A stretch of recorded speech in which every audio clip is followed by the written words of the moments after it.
کبھی اگر سورہ فاتحہ پر آپ غور کریں جو ہماری نماز کا جزو لازم ہے، تو ہم پہلے کہتے ہیں الحمدللہ رب العالمین الرحمن الرحیم مالک یوم الدین ایاک نعبد و ایاک نستعین.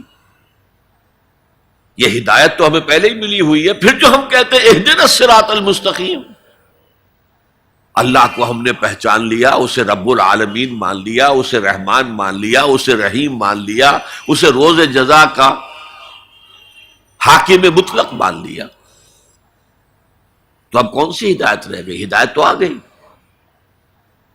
اب اصل ہدایت جو درکار ہے وہ ہے جو ریلیونٹ ہے آج کے دور میں. جو اجتماعی نظام ہے انسانوں کا، اس کے لیے انسان بالکل بے بس ہے. اس کی عقل جو ہے اجتماعی نظام عدل قائم نہیں کر سکتی. انفرادی طور پر نیکی اور بدی کا علم میرے اور آپ کے نفس کے اندر ودیعت شدہ ہے.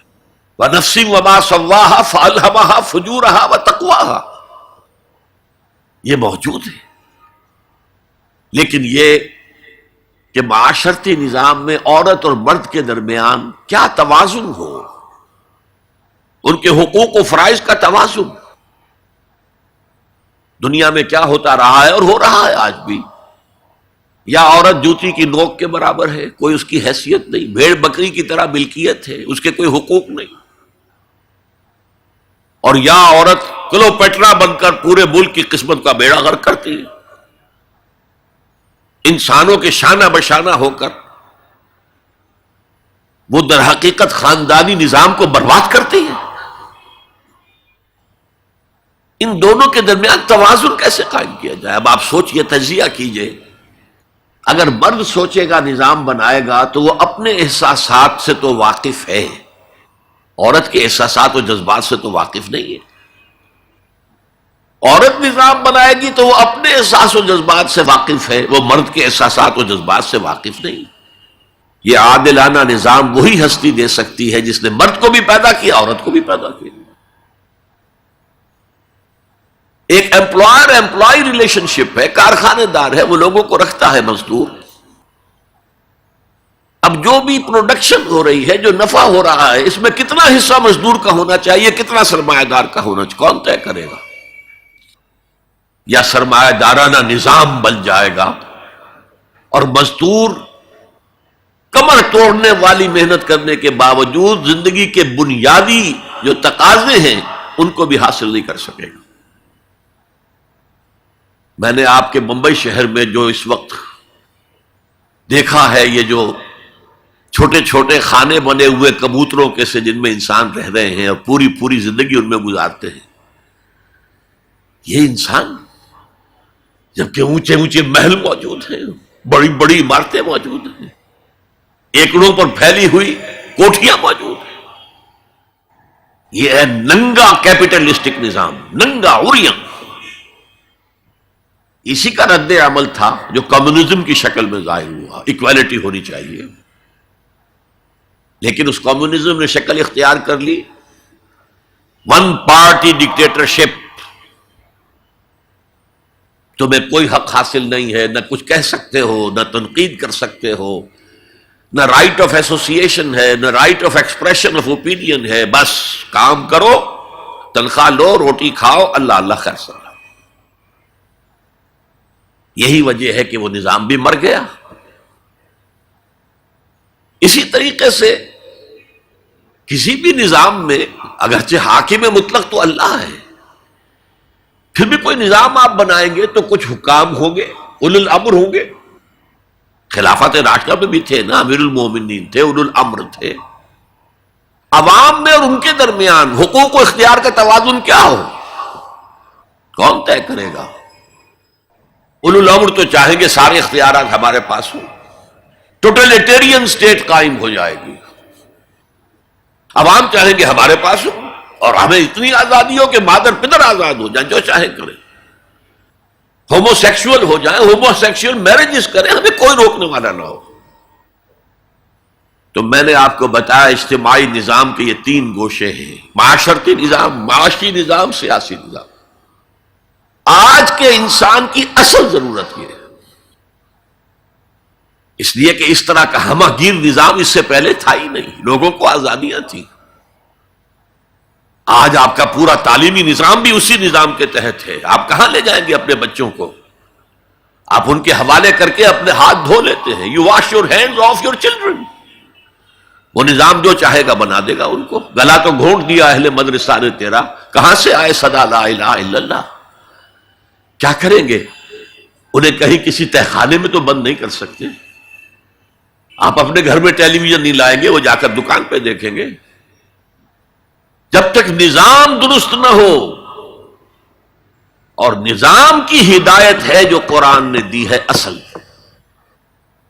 ورنہ اخلاقیات کا معاملہ میں آپ سے عرض کر دوں کہ یہ تو نوع انسانی کی مشترک میراث ہے۔ سچ بولنا اچھا ہے، جھوٹ بولنا برا ہے، کون نہیں جانتا؟ کیا ہندو نہیں جانتا؟ کیا بدھ مت کا پیرو نہیں جانتا؟ وعدہ کرنا اچھا ہے، وعدہ خلافی بری ہے، کون نہیں جانتا؟ عیسائی نہیں جانتا، یہودی نہیں جانتا، سب جانتا۔ بیسک ہیومن مورالٹی تو ہمارے اندر ہے، جیسا کہ میں نے آیت آپ کو سنائی، وَنَفْسٍ وَمَا سَوَّاهَا فَأَلْهَمَهَا فُجُورَهَا وَتَقْوَاهَا۔ انسان کا نفس جو اللہ نے پوری طرح تیار کر دیا، نوک پلک سنوار دی، اور اس میں نیکی اور بدی کی تمیز ودیت کر دی۔ لہذا اصل ہدایت ہے آج جس کی ضرورت ہے وہ اجتماعی نظام۔ 2 منٹ اور لے لوں آپ کے۔ 300 سال سے انسان اسی اجتماعی عدل کی تلاش میں ادھر سے ادھر ٹھوکریں کھا رہا ہے۔ کوئی 250 برس سے زیادہ ہو گئے ہیں۔ فرانس میں انقلاب آیا، کیوں آیا؟ یہ بادشاہت، چیمانی دارت، بادشاہ کون ہے؟ وہ بھی انسان ہے، ہم بھی انسان ہیں۔ اسے کیا حق ہے کہ وہ حکومت کرے؟ لہذا انقلاب آیا، سخت خونی انقلاب آیا، لوگوں نے چاہا کہ عدل ہو، لہذا فرینچ ریولوشن آیا۔ لیکن چونکہ وہ ریولوشن یک طرفہ تھا، صرف سیاسی نظام بدلا، معاشی نظام نہیں بدلا۔ سود موجود رہا، لہذا اس کے بعد کیپٹلزم کی لعنت مسلط ہو گئی۔ پہلے لارڈز اینڈ بیرنز اور بڑے بڑے زمیندار اور جاگیردار سروں پر مسلط تھے، اور اب کارخانے دار اور کیپٹلسٹ مسلط ہو گئے۔ آج کی جمہوریت کیا ہے؟ دس از دی ڈکٹیٹرشپ آف دی کیپٹلسٹ۔ یہ تو اصل میں کیپٹلزم ہے، کیپٹلسٹ کی ڈکٹیٹرشپ ہے جو اس وقت ہو رہی ہے۔ اچھا، اس سے نجات پانے کے لیے چھلانگ لگائی دوسری طرف کمیونزم، تو وہ میں آپ کو بتا چکا ہوں، وہاں انفرادی آزادی ختم ہو گئی، اب وہ بھی مر گیا۔ اب فوکو یاما نے تو کتاب لکھ دی اینڈ آف ہسٹری، بس ثابت ہو گیا کہ ہمارا نظام لبرل سیکولر ڈیموکریسی اور انٹرسٹ بیسڈ کیپٹلزم، اس سے بہتر کوئی نظام ہے ہی نہیں، سب ختم ہوگا۔ لیکن ایک نظام ہے جس کا انہیں اندیشہ ہے، جو ابلیس کی زبان سے اقبال نے کہلوایا تھا، ہے اگر کوئی خطر مجھ کو تو اس امت سے ہے جس کی خاکستر میں ہے اب تک شرار آرزو۔ خال خال اس قوم میں اب تک نظر آتے ہیں، وہ کرتے ہیں اشک سحر گاہی سے جو ظالم وضو۔ بڑے نیک لوگ بھی موجود ہیں، لیکن بحیثیت مجموعی امت کا حال کیا ہے؟ جانتا ہوں میں یہ امت حامل قرآن نہیں،